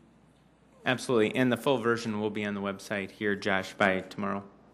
So I can get it there. Yeah, Okay, so if you want a paper copy, I can get it for you, but digital will be. As long as it's there, that's where I can find it. Okay, Couple we'll send the questions. link to you. Have you or your staff done any research into finding out how other yard sales or switch yards have been redeveloped or closed or sold or all over the country? I'm sure this is occurring not just in Sioux Falls. Have you got any research? Have you done any of that on your own? Full yards, it's very uncommon for a full yard like this to be purchased. One of the things we've seen, like in Lincoln, Nebraska, for example, where they took a yard that was this wide and had a series of tracks that over time were laid out, and they took all those out and they condensed them and put them all right here. So there was a transaction on all that construction cost, moving all those public and private utilities. That's one that's probably the closest that's happened, but they didn't truly purchase the yard and go build it somewhere else. It's rare, and one of the things that Federal Highway has really researched is their agency hasn't seen this happen before. So it's unique to, I think, Sioux Falls and in many cases the country. Okay, and we talk a lot about the Burlington Northern's operational capacity and our ability and the loss of productivity, and part of that being the cost involved. Are we? Have you considered, and has it been discussed about the the long-term impact on our city for the loss of having a switch yard? Certainly, it was what built our city some years ago, and as the price of fuel generally continues to rise, I would think that the rail line would be more and more valuable. And are we diminishing our opportunity for development by losing the switch yard? I guess that's the big question. I think one of the things that we're seeing is that today trains are longer than they ever were before. And if you observe how they operate those 5 tracks downtown today, that so they normally you pull a train into a rail yard and you unhook it. Well, just because it's bisected by 6th Street and 8th Street, they have to split those trains. And then when the Ellison Eastern comes, for example, for their interchange, then they have to build that train again. They have to connect all those 4 segments together and then pull them to their customer. And so in some of these, I think that there'll be some improved efficiencies from that standpoint and probably set us up for even more service in the future. One of the key components, though, in the operational plan and in the MOU is that service to our community and our current shippers will not be affected. Okay. Yeah. Councilor Entenmann. Yeah, Mark, just one more question. I want to ask a question kind of along the lines of Councilor Staggers, and you mentioned an increased cost, and that would be passed on of operations. That cost of operations, is that part of that $35 million, or is that figured in there, or is this going to be an ongoing cost that we're also going to have to be partially responsible from this city? No, it'll be included in that initial purchase for just compensation. Yep. Okay. Other question, Councilor Anderson. Mark, you talked about the environmental assessment and everything, and then you talked about some drilling that is still necessary. How far down are we going in the environmental assessment as far as to check how much cleanup we need to do? Most of that is surface, and it's requirements that are laid out by the agencies. And so at this point in time, Josh, correct me if I'm wrong, but we don't expect to have to do any additional drilling. We've already gridded that entire area and taken a number of soil samples, sent them in for testing, and now the analysis is back. And so, there's, I would say, just in general, 3/4 of those drills are essentially clean or below any alert levels. And those are, if I may, and those are for light development, because you just said surface. And we had a surface issue here just a couple weeks ago with the Costco, where that was surface cleanup there, and then we ended up having to clean up everything underneath of that. So we aren't going to see those kind of issues here, are we? Well, they're included in this environmental assessment, and we as the city have to take control of. Remember, this the way it's laid out, this is going to be an as-is sale. So anything other than surface is going to be extra. That's correct. Run into it. That's correct. Okay. Yeah. And right now, the way we handle that with Uptown is that it's clearly identified based on the best available information. When the developer goes into that, that's part of their pro forma on that cleanup. But one of the things we're seeing here is that the level of hydrocarbons is, there's only a couple areas that we're going to do some additional assessment, but the remainder of it looks very good. One more. Yeah, go ahead, Councilor. So right now, this is not within a TIF, am I correct? That's correct. It's not. So in the future, are we going to be looking at a new TIF? That'd probably be outside my area of expertise, but, in general, there's been TIFs executed in the downtown for a number of areas just because of the challenges of developing land in the downtown. So I certainly think that it's possible. Thank you. Yeah. Then a question from the chair. Mark, you're saying there's not a lot of environmental issues in this area. Does that surprise you? I'm just kind of buffaloed by that. We can show a graphic if that helps. Just think about the things that we have dealt with downtown and the messes in various places, and then for you to say this massive industrial area that has had trains on it forever, no environmental? Wow. Let's just kind of take you through the legend here. The black is when hydrocarbons didn't exceed the benchmark. And so if you look throughout north of 6th Street, between 6th and 8th, and then between 8th and 10th, a number of those borings, and we've been able to take a number of them, are black, which means that they didn't exceed the benchmark level.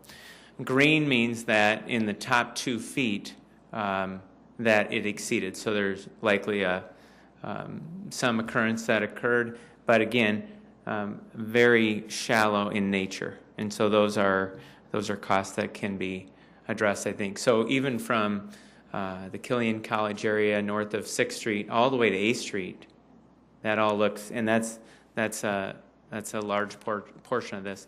Then as you progress south, south of 8th Street, there's 3 green dots there, again in the top 2 feet. And then the yellow is one that exceeds it in the 4.5. And then really there's one blue one between the 2 viaducts, between 10th and 11th. And that's where some additional assessment is occurring. And essentially what the DOT has said is that they see that when there's like an old buried tank, for fuel. And so that may be all it is. And so, for the most part, I think we were expecting to see more, but it looks good. Wow, that's amazing. So Other that's- questions from council? Councilor Parsky, go ahead. Yeah, just one more regarding the same thing, Mark. How deep till we hit bedrock there typically? Josh, do you know? It varies, but it's as shallow as 6 feet through there. It's not very deep. That all the borings went down to bedrock to check, so there's nothing underneath there that we would have to worry about that wouldn't show up in the report. Okay, thank you. Wow. Any other questions from council? Wow, great report. Thanks, Mark. Thank you very much. We look forward to public meeting late in January. Yes. And moving forward from there. All right. Everything's on siouxfalls.org. Yes. Good, Thank you. Moving on with public presentations. Spellerberg Park Master Plan and Aquatic Facilities Master Plan updates. Don Kearney, Director of Parks and Rec, and Alicia Luther, Recreation Manager. Good afternoon, City Council members. Don Kearney with Parks and Recreation. Appreciate the opportunity to share with you a timeline for a couple planning projects that the City Council authorized as part of our 2013 budget process. And the 2 projects include the Spellerberg Park Master Plan, which is essentially going to allow us to perform schematic design on an indoor aquatic center at Spellerberg, and also address any relocation of existing facilities within the park to accommodate those improvements. And then we also, at the council's urging, and I think it was a good idea, looking at the entire citywide aquatic facility master plan to determine where future aquatic facilities should be located throughout the community, and then also take a look at our existing facilities and do a condition assessment of those facilities. So I'd like to start with the Spellerberg Park Master Plan, and at the beginning of January, we'd like to have a contract ready for you to sign with TSP Architects. TSP has been with us from the start on this project, and they're well versed in the issues surrounding the proposed development, and that's how we'd like to kick off the process. And then immediately after that following week, we would like to conduct what we call focus group meetings. I think some of you are probably involved in some focus group meetings that we held when we did our recreation needs assessment about 1.5 years ago. And to give you a flavor for that, obviously the City Council will be involved in those meetings. You'll get invitations to those. Park Board, groups such as Special Olympics, local swim teams, the Signets, which is the synchronized swim team. We envision a meeting with the VA, Children Care Hospital, potentially the DAV, as well as potentially the Sports Authority. And so those are the types of groups that we'd like to have meetings with individually to bring them into the fold to determine what their needs might be and what their desires for an indoor aquatic center might be.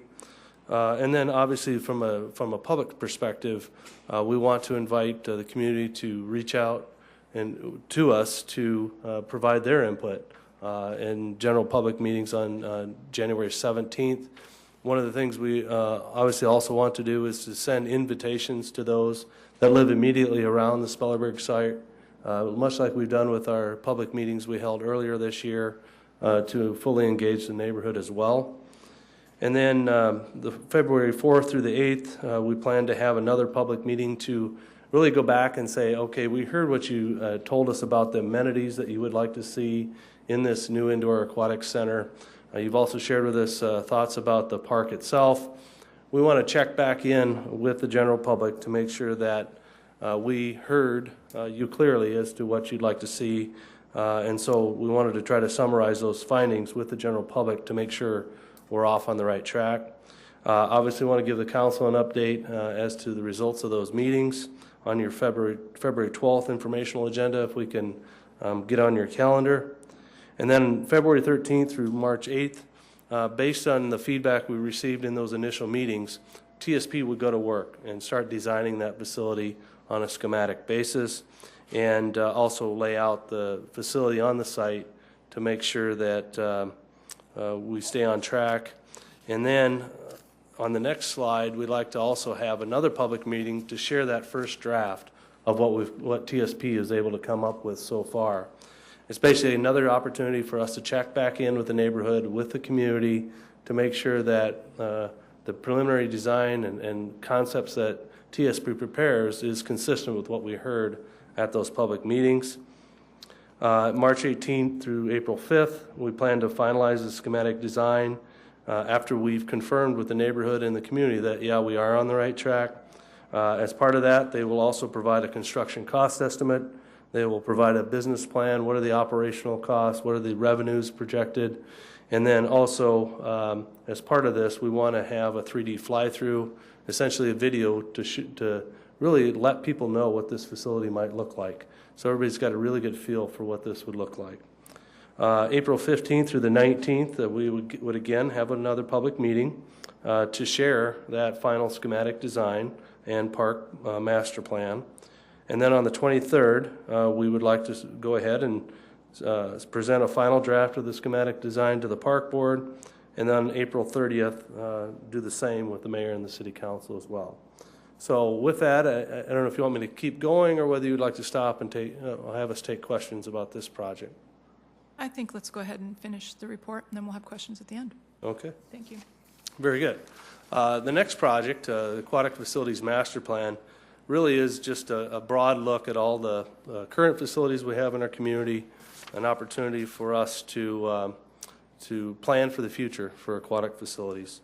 And I might mention both with this planning process and the Mellenburg planning process, these are our dates and times that we've identified so far. There could be conflicts along the way with meeting availability, weather, or whatever it might be. So just bear that in mind as we share these dates with you. One of the group that we plan to execute a contract with would be Councilman Hunsaker and Associates. They by far have done more of these aquatic facility master plans than any other group that we can find in the nation. The city has a history with Councilman Hunsaker. They're familiar with our community. Back in 2000, there was some condition assessments done of our existing facilities back in 2000. And so they are a firm that's based in St. Louis and familiar with Sioux Falls. Then again, right afterward, assuming council approval of the contract, we would again start in with some focus group meetings, maybe a little bit different twist on the types of groups that we would meet with. One of the things that's important for them to glean from our community is who are the other players in aquatics out there throughout the community. And so again, City Council and Park Board would be involved, but we want to talk to Augie and USF and the YMCA and the YWCA, the hospitals, the wellness centers, to know what's out there for aquatics. And then really trying to develop what kind of needs are out there for the community. So again, we would have public meetings. People would have an opportunity to share with us, say, hey, I really think we need a pool in the southwest part of town, or we need one in the northwest part of town, whatever it might be. And so we'll be able to take that input, and then again, we want to touch base with the council again on the 12th. We're trying to tie both of these projects and these planning processes so that we can report out on both of these projects at the same time if we're able to get on your agenda. And then carrying on to that next slide, February 8th through March 1st, the consultant would prepare the preliminary aquatic facility master plan. They would also have estimated operational impacts associated with the plan. Obviously, we know what our operational costs now are, but what would they be in a proposed plan that would be developed based on the input that we've received from the community. March 4th through the 15th, There would be a development of an implementation plan. And essentially what that is that how does this proposed plan serve Sioux Falls long-term? How do we get there? March 18th, we would plan to have another public meeting where we would present a final draft of the Aquatic Facility Master Plan. And again, on the 19th, proceed to the Park Board, assuming all goes well, and then April 2nd to the Mayor and City Council as well. So those are the two projects. We're going to anticipate that those will be done in the first 4 or 5 months of the year in 2013. And with that, I'd be glad to take any questions. Great, thank you for your report. Questions from council? Councilor Jameson. Don, the Aquatics Facilities Master Plan is, I think, a huge thing for us to undertake. It's an important roadmap for us to get. Could we, or could the council see the, in essence, the mission statement that those folks are given, or are you already planning for us to see that? Yeah, as part of the contract, there's a pretty good scope of services that are identified there, and we certainly could get that to you. And So you'll see it in your packets if, well, we'll make sure you get it. How's that sound?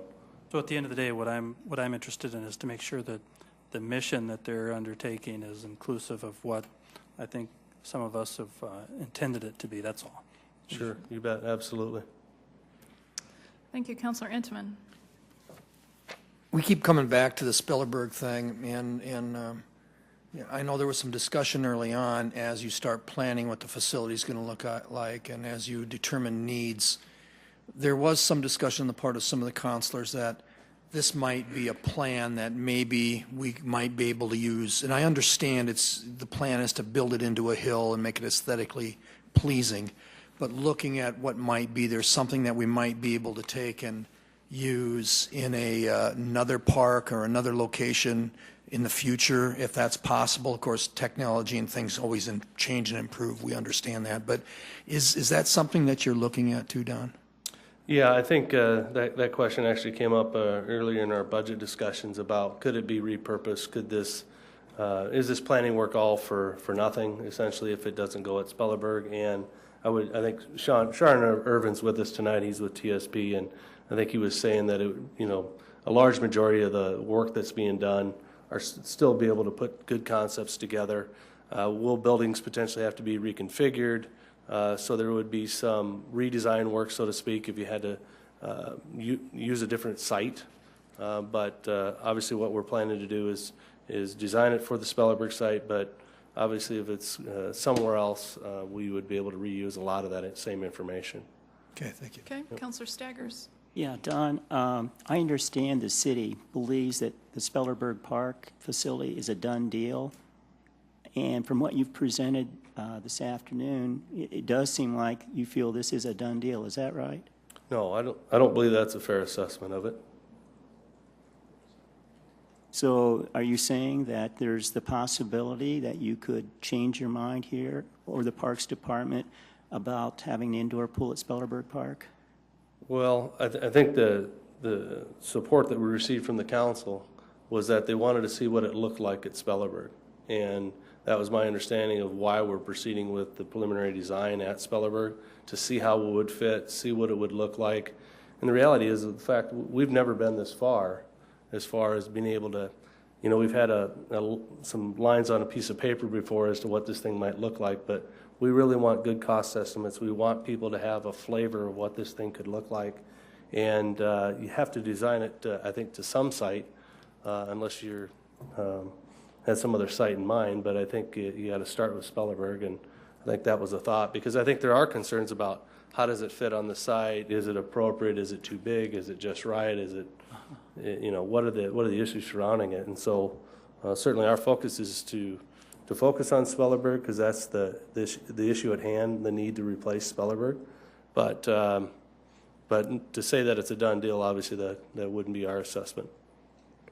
Also, can you tell us what the cost is for Councilman Hunsaker? Yeah, the estimate is $55,000 for them to do that work. Okay, thank you. You bet. Councilor Karski. Thank you. Councilor Enneman kind of asked my questions. Basically, with the design, we'd be able to put that on the shelf and take it off, and with some modifications, possibly use it somewhere else. And that makes sense for building a pool, but I'm curious about the infrastructure. If there's another place that has the capacity or maybe doesn't have the capacity for a pool, does it take special water and sewer lines to build a swimming pool that you wouldn't have in a normal place? I think as long as it's, and Mark's probably a better person to answer the question, but I think as long as it's along adjacent arterial streets where the sewer and the water are sized to accommodate commercial large development, I think would work. But that'll be part of our process to evaluate that on that site and know what those costs for bringing utilities into the site would be and that kind of thing. Okay. And my second question, Spellerberg, the pool as it sits there now, we've heard there's problems. What's our life expectancy on it without any sort of major capital infusion? I mean, can we run it 1 year, 3 years? What are we looking at? That's a million-dollar question as I see it. We've got significantly inferior operating systems at Spellerberg. I think we've shared in the past is that pool has been modified without upsizing the filtration system. The heater has no thermostat on it. The piping is reconfigured inside the gutter pan around the pool. There's been a lot of just reconfigurations of that existing facility without taking everything into account that goes along with supporting more volumes of water and we've been down considerably over the years, and we've had a couple good years of our streak has been pretty good, but there was a streak where it was pretty bad too, and there's ADA issues associated with the bathhouse. I mean, we've got a list of 15 or 20 things that obviously are obviously you wouldn't have with a new facility. Is it safe to say that we'll still have it open this coming summer? That's certainly our plan. Okay, thank you. Any other questions? Councilor Intzman. Just one more, and it's been brought up time and time again, understanding that we're looking at planning for the park itself and looking at the aquatic facility and if it fits there. But I know the chair has brought up a number on occasions, and a number of us have too, and I talked with Kenny Anderson earlier today, and we are still concerned a little bit about the traffic around that park, and I would hope that that you're working with Mark Cotter to help identify some of the issues, if and what else can be done to help with some of those traffic. Yeah, we definitely are. Obviously, that was an issue at our public meeting. Traffic was a concern on 26th and Western, and Mark and I have touched base. We actually tried to talk today again about that very issue, but we heard that loud and clear at the public meetings, and so we'll engage Public Works and their traffic divisions to see what can be done to make those conditions better there. Thank you. Other questions from council? Then I would just add to that, this is the comment that I've been making, is that traffic is an issue there now. That the future traffic issues aren't as big a deal as what the traffic issues are there now. It's difficult to get in and out of driveways there now, and so that's something we have to deal with. But it is also a core part of the city where the streets can't get any larger, and we have to deal with the traffic from the area. So I think those are things that we have to keep in mind going forward. The other thing then I would just, as an additional question to what Councilor Staggers was asking about in terms of this being a done deal, would you remind us where the funding is for this project? If we're in a CIP that has it for X number of dollars, and when, and how would we do an indoor pool if we ever did one? Yeah, we do have dollars in the 5-year capital plan. It's approaching $8 million in total, knowing that we were going to have to do something for our aquatic facility development. One of the things that Tracy and his team have done through finance is that put in a mechanism for us to be able to bond for a dollar amount to be determined to fund the increment between what we have, what we think it's going to cost, and then I think we've also talked quite a bit about we want a private component of private contributions that would help support the construction of this facility. And so I believe Tracy has got a plan in place so that depending on what council wants to do with Spellerberg, we've got the vehicles in place through finance to fund the construction of the project. Great, and council makes the final decision on how that money, if it gets spent or how much gets spent. That comes down to council. That's correct. Any other questions or comments from council? Councilor Anderson. Don, I understand the need of a new pool at Spellberg, but just in reference to an indoor pool in Sioux Falls, how many other locations have we looked at? We've looked at a variety of different locations. We've looked out at the Sanford Sports Complex. We've looked at Frank Olson as a potential location. We looked at Keene Park. We actually had a pool consultant in town and actually traveled various different sites to look at them. Alicia, did I miss any others? The southwest part of town we also looked at as a potential location. So yeah, we've looked at a variety of different ones. Thank you. Okay. Councilor Jameson, one more. Just a comment that I wasn't going to say until you talked about the financing. And it goes back to what Councilor Staggers had mentioned, that this had been presumed as a done deal. And I think the sense that I got it when I heard in the State of the City address or the budget address that there was actually new debt service into the budget without even knowing that what that was going to be or what the amount would be, that they had already put triggers in place to allow for that new debt service to occur, gave the signal that the city had already committed to building an indoor pool at Spelleberg. And that's the turnoff that I got when I heard it. And I'm sure that's what part of what others have picked up on as well, is that this is already a done deal. And that's what pressured me into developing this and asking for funding to do the master plan. I think it was in bad form for the administration to prematurely address a funding for something that hasn't been decided in our community. And I think that's what preludes this comment about already being a done deal, and I just had to throw that back, that it's just bad form. All right, thank you. With that, thank you very much for your thank you. report. I'm going to adjourn this meeting. We will 10 minutes from now at 6:05 by the Carnegie Town Hall clock. At 6:05, the Public Service Committee will meet. So this meeting is adjourned.